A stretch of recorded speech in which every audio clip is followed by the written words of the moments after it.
Hello everyone, आज हम लोग एक्सरसाइज 8.1 के क्वेश्चन नंबर 6 को करने वाले हैं, तो वीडियो में बने रहिए। क्वेश्चन नंबर 6 में देखिए आप, if angle A and angle B are acute angles so that cos A equals to cos B then show that angle A and B. मतलब आपके क्वेश्चन में जो है हमें कुछ इन्फॉर्मेशन दी हुई है, जैसे कि angle A and angle B जो है ये कौन सा एंगल्स है, ये एक्यूट एंगल्स है। एक्यूट एंगल्स क्या होता है? जिसका मेजरमेंट जो है 0 डिग्री से ज़्यादा और 90 डिग्री से कम हो, ठीक है, मतलब 90 डिग्री से कम हो, such that cos A and cos B are equal. यहाँ पे दिया है cos A equals to cos B, then हमें शो क्या करना है, show that angle A equals to angle B हमारा ये मतलब हमें शो करना है। तो इसके लिए हम क्या करते हैं ना, पहले हम एक राइट एंगल ट्रायंगल बनाते हैं, ठीक है। ट्रिग्नोमेट्री में वही है कि हमेशा राइट एंगल ट्रायंगल बनेगा जिसमें हमें एक्यूट एंगल्स को भी दिखाने होते हैं फॉर ट्रिग्नोमेट्रिक रेशियोज, ठीक है।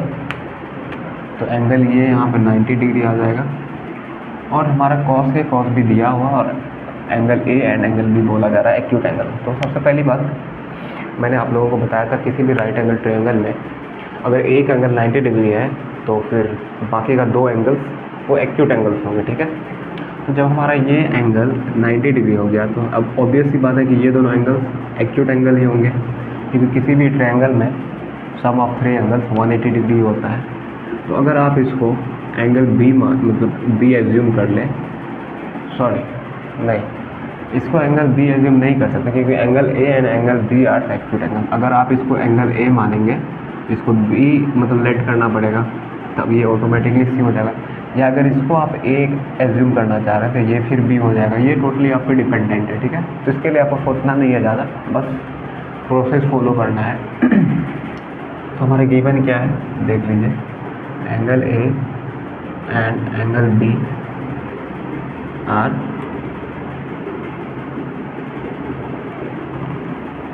एक्यूट एंगल्स एंड साथ में हमारा दिया हुआ है कि cos A equals to cos B। तो cos A equals to cos B जो यहाँ पे दिया हुआ है, इससे ही हमें आगे प्रोसीड करना। और एक चीज़ मैं आप लोगों को बता देता हूँ, ठीक है, कि इन राइट एंगल ट्रायंगल जैसे कि आप ट्रिग्नोमेट्रिक रेशियोज फाइंड आउट करते हैं, जैसे कि आपको पता होगा कि साइन के लिए हम लोग क्या लिखते हैं, परपेंडिकुलर बाय हाइपोटेनस, ठीक है। फिर कॉस के लिए हम लोग क्या लिखते हैं, base by hypotenuse, and ten के लिए क्या याद करते हैं हम लोग, परपेंडिकुलर बाय बेस। जब आपको ये तीनों ट्रिग्नोमेट्रिक रेशियोज पता होंगे, मतलब साइन ए कॉस ए और cos B, sine cos tan के लिए अगर तीनों ट्रिग्नोमेट्रिक रेशियोज अगर आपको पता होंगे तो फिर आप इसके अपोजिट भी डायरेक्टली निकाल पाएंगे। तो मैं आपको रिकमेंडेड कर रहा हूँ कि आप ये तीनों को याद रखें, ठीक है। ये साइन के लिए है, ये कॉस के लिए है और ये टेन के लिए है, ठीक है। देखिए ये साइन के लिए है, ये कॉस के लिए है और ये टेन के लिए। अब यहाँ पे मैंने एंगल इसलिए नहीं लिखा है क्योंकि ये एंगल वेरिएबल है। अगर एंगल ए लेंगे तो यहाँ ए आ जाएगा, यहाँ भी ए, यहाँ भी, यहाँ अगर बी लेंगे तो यहाँ भी बी, यहाँ भी बी, यहाँ भी बी, मतलब समझ रहे हैं ना। तो एंगल आप अपने अकॉर्डिंग यहाँ पे चूज कर सकते हैं, लेकिन साइन का वैल्यू क्या होगा, परपेंडिकुलर बाय हाइपोटेनस, कॉस का वैल्यू होगा बेस बाय हाइपोटेनस और टेन का होगा perpendicular by base. Similarly sign का अपोजिट होता है क्या, साइन का अपोजिट होता है कॉसेक। तो कॉसेक के लिए क्या हो जाएगा, इसका अपोजिट मतलब hypotenuse by perpendicular. Similarly cos का होता है अपोजिट क्या, सेक। तो सेक के लिए क्या हो जाएगा, इसका अपोजिट मतलब hypotenuse by base. Similarly ten का अपोजिट क्या होता है, कॉट, और इसके लिए क्या हो जाएगा, परपेंडिकुलर बेस का अपोजिट बेस बाय परपेंडिकुलर। तो अगर ये तीनों अगर आपको याद होंगे तो फिर उसके अपोजिट तो ऑटोमेटिकली आ जाएंगे, इजी है, ठीक है।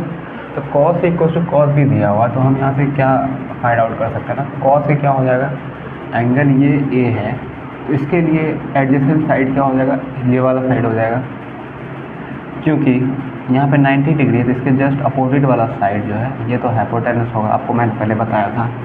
और एंगल ए की अगर हम बात करें तो इसके लिए एडजेसेंट साइड ये वाला आ जाएगा, तो ये क्या हो जाएगा, इसके लिए बेस आ जाएगा। और एंगल ए का जस्ट अपोजिट वाला साइड परपेंडिकुलर हो जाएगा। ये फॉर एंगल ए है। अगर हम एंगल बी की बात करें तो ये सिनेरियो टोटली चेंज हो जाएगा, ठीक है, बट सिर्फ हाइपोटेनस सेम रहेगा, ठीक है। तो अगर हम अभी एंगल ए की बात करें तो एंगल ए की बात कर रहे हैं तो कॉस ए क्या हो जाएगा, base by hypotenuse. Similarly cos B के लिए भी क्या होगा, बेस बाय हाइपोटेनस ही होगा, लेकिन वैल्यूज़ अलग अलग होंगे। कॉस ए के लिए बेस बाय हाइपोटेनस क्या होगा, बेस हमारा क्या हो जाएगा, ए सी हो जाएगा, और हाइपोटेनस कितना हो जाएगा, ए बी हो जाएगा, ठीक है।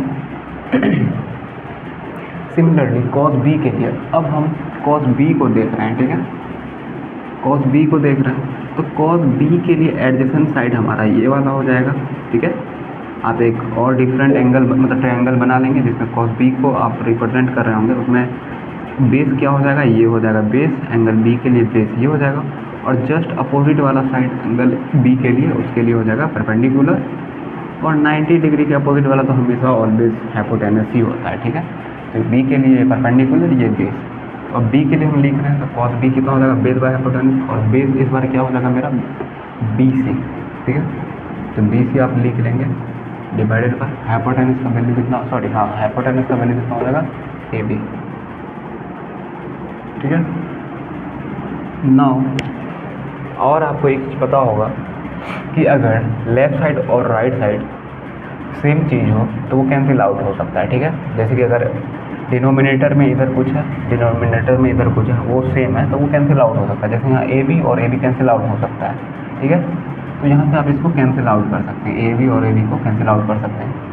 तो यहाँ ऊपर बच क्या आ जाएगा, ए सी, और इधर कितना बच जाएगा, बी सी। या फिर अगर आपको ऐसे समझ में नहीं आ रहा है तो आप एक क्या कर सकते हैं ना, ये तो मैंने यहाँ पर डायरेक्टली लिख दिया, आप लिख सकते हैं। अगर आपको मान लीजिए ये वाला चीज़ आपको समझ में नहीं आ रहा होगा, यहाँ पे मैंने कैसे कैंसिल आउट किया, तो इसको मैं एक स्टेप एक्सटेंड कर रहा हूँ, ठीक है।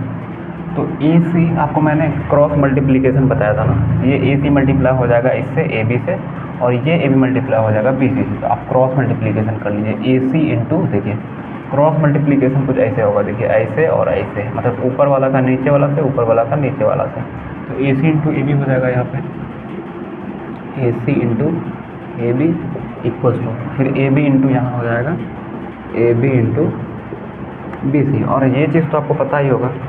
अब देखिए लेफ़्ट साइड इधर कुछ है, राइट साइड इधर कुछ है, आपको तो पता है कि अगर इक्वल के इधर दो सेम चीज़ हो और मल्टीप्लिकेशन में हो तो वो कैंसिल आउट हो सकता है। जैसे कि एक एग्जांपल मैं बताता हूँ, 5 इंटू 2 इक्वल्स टू 2x। तो मैंने बताया था कि ये 2 कैंसिल हो सकता है, तो x इक्वल्स टू क्या आ जाएगा, 5। सिमिलरली यहाँ पे ए बी है, यहाँ भी ए बी है, तो ए बी कैंसिल आउट हो जाएगा क्योंकि मल्टीप्लिकेशन है। अगर आपको इतना आगे नहीं जाना तो यहाँ पे ही डायरेक्ट आप कैंसिल आउट कर देंगे, ठीक है। इससे आपको ए सी इक्वल्स टू बी सी मिल जाएगा, ठीक है। तो इन सब चीज़ों के लिए ज़्यादा सोचना नहीं है, ठीक है, ये क्लियर होना चाहिए आपके माइंड में। तो A C equals to B C जो आ गया, सिंस आप लिखेंगे since, sorry A C equals to B C. अब देखिए A C equals to B C कहाँ है, ए सी ये वाला है, मतलब ये वाला साइड, अब बी सी कौन सा साइड है, ये वाला, मतलब ये वाला। ये दोनों साइड एक दूसरे के इक्वल है, तो आप लिखेंगे since A C equals to A B so that we can say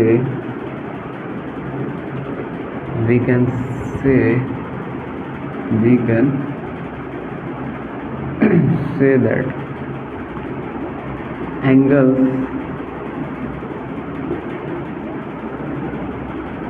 opposite to the